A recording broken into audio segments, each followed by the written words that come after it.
Welcome to Ellie Collects. Today we'll be reviewing the real markers from AK Interactive, and can they hold up against an airbrush? We're going to put them through the ringer and see if they can deliver kind of a professional matte finish without any mess.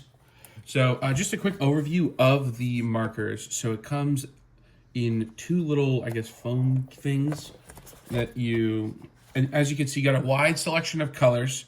And as you can see, they have a very nice chisel tip, which is nice for doing that kind of fine work. Wide selection of colors, and the very cool thing about this is if you build with Gundam models, this will work really well. But as you'll notice, there are a few other colors which are specific. For example, RAF cockpit green-gray, which could be pretty nice if you work, building some planes or tank models or something along those lines. All right, let's get into that and use these suckers.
I will say the one thing I did notice about, these while using them is the tip is very fine. And the other thing I noticed too is these suckers dry quick.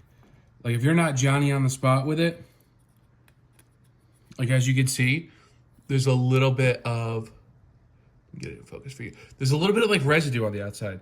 So they're good for those fine details, but you have to be very quick with it, I've noticed. to kind of fill that in and to make sure, you know, that it doesn't dry in a way you don't like.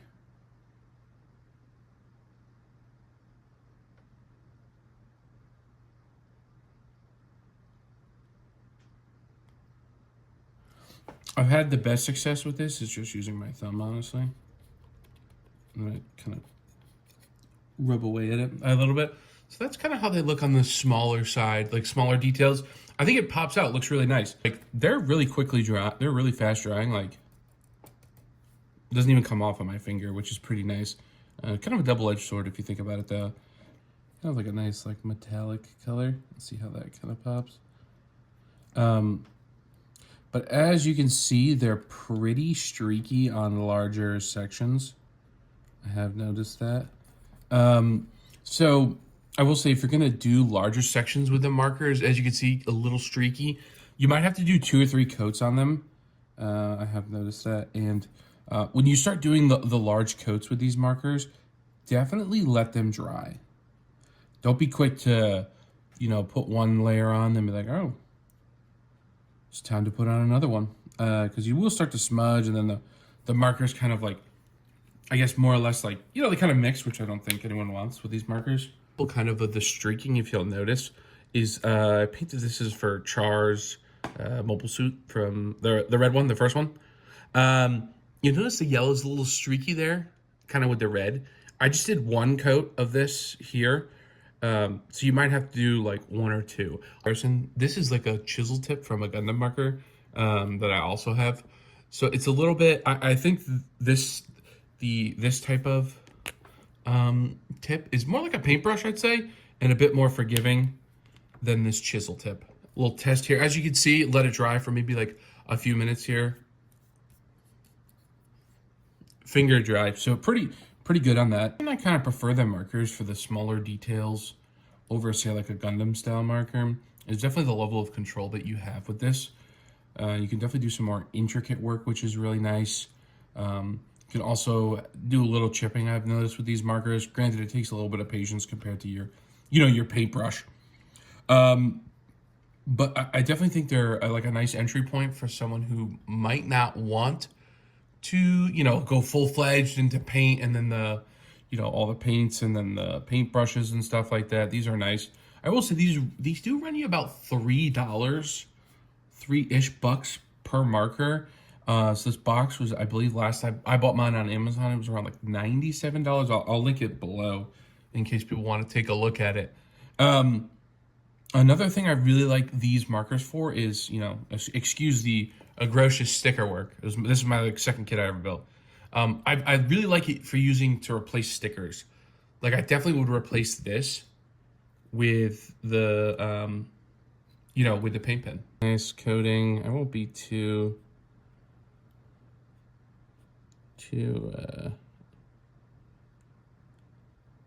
careful with it. Actually, I will be.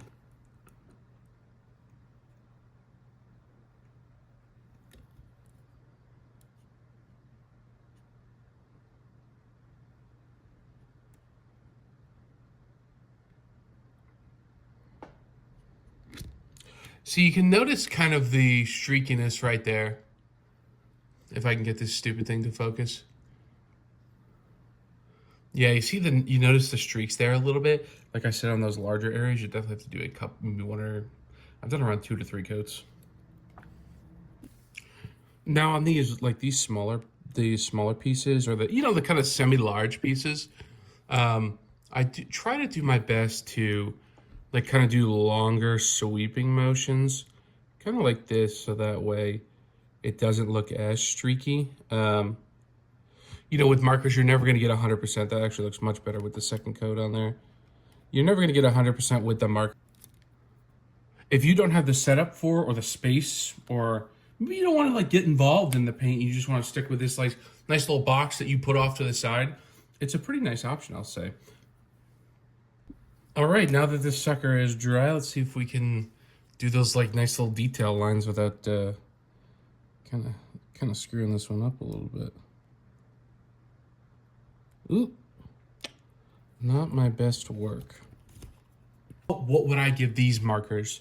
They sit at around $90 if you buy the whole set, but you can buy individual pens too, and those run I think around $3, which I think it's very situation dependent. If you don't have the space for the brushes, the little paint pen, little like for example the little like paint bottles, or you don't want to do that, you think it's a little too expensive, or maybe you just want to stick with this. Like this folds up, it goes in a nice little. You can put it in a drawer or something, put it away for storage. I would say these are definitely for you. Like I said, there's a few caveats. They do streak on larger areas, so definitely maybe play around with your technique. Try to do these nice, like smoother passes versus those short, choppy ones. I have not tried priming before I've used the paint pens. I might do that in another video just to see, how they come out and see how it compares. But overall, I'd say $3 a pen. It's a pretty good value. And like I said, you do get dual use out of them. Because a lot of these I've noticed in some of the Tamiya tank bottle and playing kits I've been buying, a lot of these colors are mentioned. So you could get a little dual purpose out of them if you also build Gundams and maybe some other different types of models. But then again, it's also all dependent like on your budget, what you want to do with how you want to involve you want to get with your Gundams, or your other models, for example. But I'm pretty happy with my purchase overall. I've used pretty much every single color on here in some way, shape, or form. And you definitely pick up how to use them as you go along further. I'd like to thank you all for watching my review on the AK Interactive markers. And next up on the channel, we'll have a little review of the AK Play markers for tabletop gamers. Definitely a good choice for tabletop, Warhammer miniature building if you don't want to sink all that money into Citadel paints.